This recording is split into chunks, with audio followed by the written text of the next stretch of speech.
You ever been somewhere that just feels like it's hiding something? It was one of those fog-heavy evenings in Pine Hollow, Wyoming, the kind where the mist curls between the trees like it's drawing a map of its own. I was just trying to steady my camera, totally unaware of what I was about to capture. I'm Evelyn Parker, a freelance investigative photographer. I started my career chasing down urban legends and forgotten folklore because I've always been obsessed with how stories get tied to places. I look for facts, not superstition. Every project feels like a new puzzle, and Pine Hollow, it just seemed like another one of those. It's a small forest town in Wyoming where the air always smells damp and earthy, especially in autumn. Narrow roads, old diners at every corner, and locals who move with this slow, peaceful rhythm. Like time itself runs differently here. I spent my days snapping shots of daily life. Old signboards, mist-covered cottages, people laughing in that easy, small-town way. One evening at the diner, I met Mrs. Heller, this older lady with silver hair tied in a neat bun. Her voice was warm, but her stories had that hint of mystery, like she knew more than she let on. While stirring her coffee, she casually said, "Something always happens here on weekends, just not everyone sees it." I thought she was just hyping up local folklore for effect. That's what I wanted anyway, local myths. And Pine Hollow felt perfect for it. The next few days were totally normal. Pine Hollow was calm, wrapped in its usual stillness. I'd take my camera out every morning, walk along the forest edge, and capture how the sunlight cut through the mist. Every shot looked like a vintage postcard, quiet, soft, peaceful.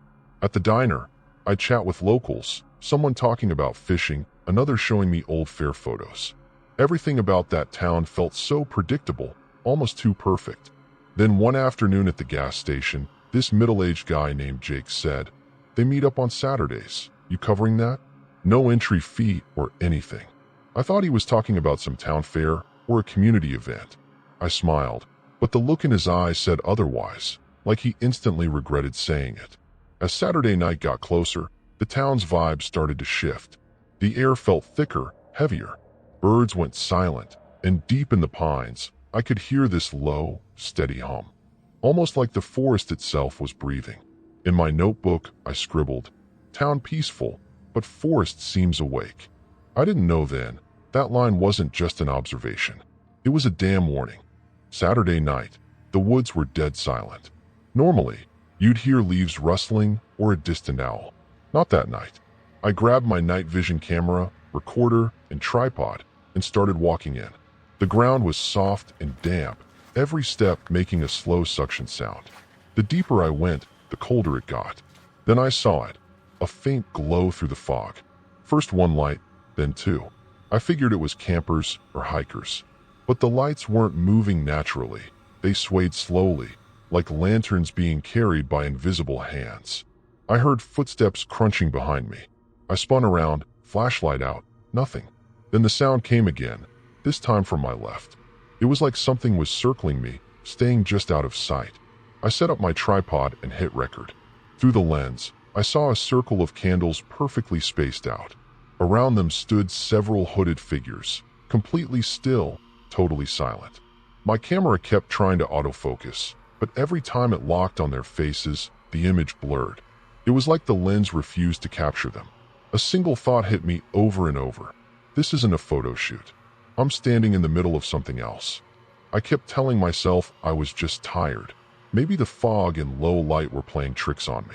But when I got back to the farmhouse and reviewed the footage, every frame looked normal, except one. In that single frame, one of the hooded figures was staring straight into the lens. No expression, no movement, just a dead, unblinking stare. Then he slowly raised his hand, palm open, like he was signaling or warning me. At first, I thought it was a glitch. But when I zoomed in, I realized he wasn't looking into the camera. He was looking at me. Behind him, for just a flash, I saw a flicker of light, like someone snapped a photo.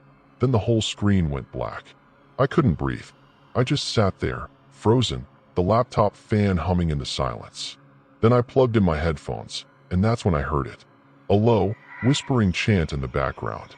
"Circle remains unbroken." The words slid right down my spine like ice. I shut the laptop instantly, grabbed my stuff, and bolted for the farmhouse. All I could think was, I should have never recorded that footage. Sleep didn't exist that night. I sat at the farmhouse table, laptop open, replaying that same clip again and again. Every time I paused, something new showed up. A faint reflection that wasn't there before, a figure holding a camera exactly like mine. A candle flame showing a blurred face that looked disturbingly familiar. It felt like the footage was changing, like it was alive, evolving. The timestamp never shifted, but the visuals did. At one point, I realized it didn't feel like I recorded the scene. It felt like the scene recorded me. I started throwing my gear together, hands shaking so bad the bag hit the floor. My only plan was to get the hell out of Pine Hollow at sunrise. But the moment I unplugged the recorder, a voice came through the speaker. Slow, calm, almost human. Saturday never ends. I froze. The screen was blank. The battery wasn't even in. So where the hell did that voice come from? That's when it hit me. Maybe Saturday wasn't just a day on the calendar anymore. Maybe it had followed me home. Morning sunlight cut through the pines like nothing had ever happened. The air was crisp, calm. I tossed my camera bag into the back seat, started the engine, and took one last look in the rearview mirror. The forest stood still, no fog, no lights, just silence. Pine Hollow looked normal again. Or maybe it was just pretending to be. At the first turn on the highway, I noticed something on the car floor, a torn piece of dark fabric. Folded over, edges frayed, but I could clearly see a circular engraving stitched into it, the exact same pattern from the hooded robes. My throat went dry. I didn't remember picking it up. I didn't remember it being there. I didn't want to remember. I rolled the window down and tossed it out, but instead of fluttering away, it dropped straight down, like something heavy was pulling it. I didn't look back, just kept driving. The recorder sat next to me on the seat, quiet, but with every bump on the road, I swear I heard a faint whisper circling inside the car. Maybe those old stories were real after all, and maybe now I was part of one.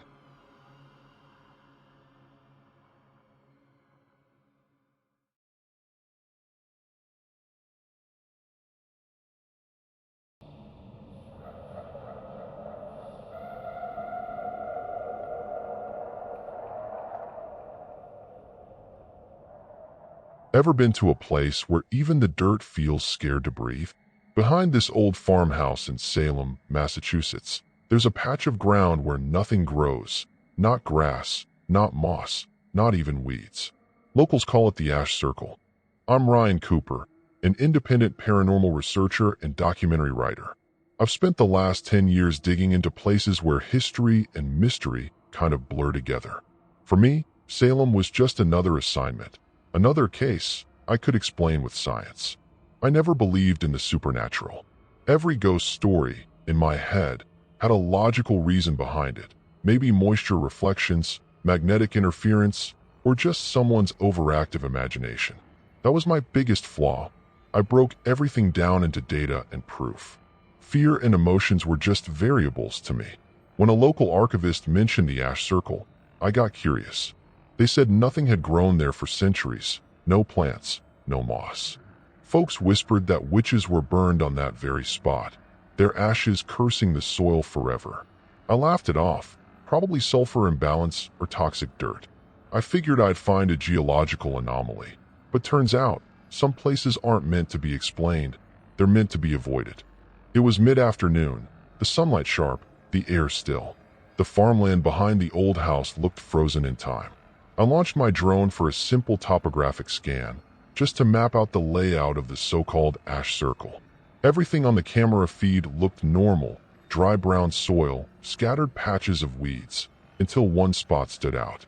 A perfectly round patch of pitch-black earth, smooth and symmetrical like someone drew it with a compass. I marked the coordinates and hit return.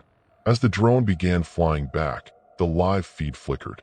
For less than a second, static flashed across the screen, and in that static, I swear I saw words forming like burned letters. Come closer. I froze, rewound the footage, and zoomed in. The text was there, clear as day. But here's the creepy part. The drone was on auto mode. No live operator, no overlay system. My throat went dry. Who, or what, just sent that message?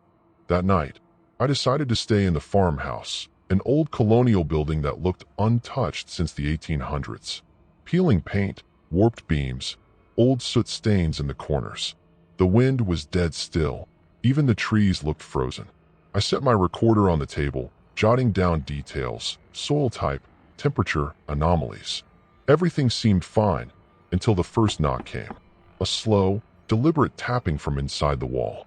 Tap, tap, tap, pause, tap, tap, tap, tap, tap. I told myself it was just wood expanding, but the rhythm felt intentional. I wrote down the pattern: 16, 92, 3, 8. Random at first, until I remembered something from the old archives. 1692, the year of the Salem witch trials. And March 8th, one of the execution dates. My hands went cold. The moment I turned the recorder on, the tapping stopped. The silence that followed felt heavy, like the air itself was holding its breath. I couldn't shake the feeling that something in that farmhouse was listening to me. Next morning, the sky was calm, the field covered in dew. Picture-perfect morning for soil testing. I set up my analyzer and recorder near the ash circle. The ground there was darker than anywhere else, unnaturally round, like someone had drawn a boundary centuries ago. I started tracing the edge with chalk, just marking reference points. Everything seemed fine until I closed the last arc. The moment the circle connected, I heard a faint hiss, then saw a thin wisp of smoke rise from the center of the black soil. Not thick or fiery, just a soft vapor, drifting up like someone exhaling from beneath the ground. My recorder picked up a whisper, low but clear. "We never left.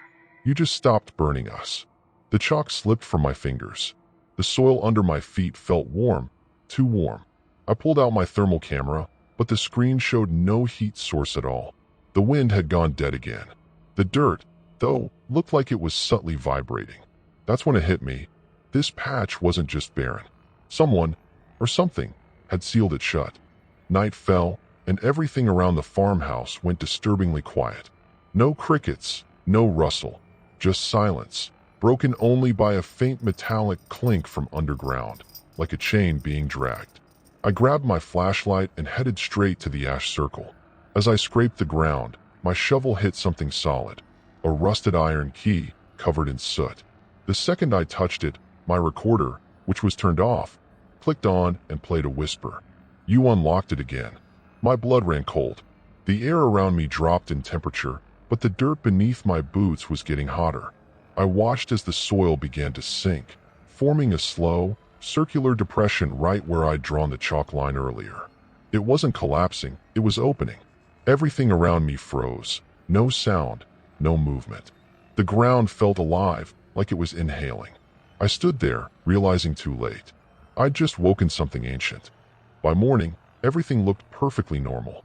The soil was flat, the chalk markings gone, no sign of the pit or the smoke. The ground was cool again, except for that faint burnt smell, like something had just finished burning. The recorder was silent. The key? Gone. I checked the drone footage again, hoping for proof. The first few frames looked normal: trees, fog, open field. Then, just for a blink, static flickered across the screen, revealing one frame of text. "Welcome back to Salem." The letters looked like they were drawn in ash, uneven, fading, but there. My hands left the keyboard on their own. I shut the laptop fast, just sitting there, listening to my heartbeat. I came to Salem to document its hauntings. But maybe Salem documented me instead. And maybe now, I'm just another name written in that circle. One of the ones who never really left.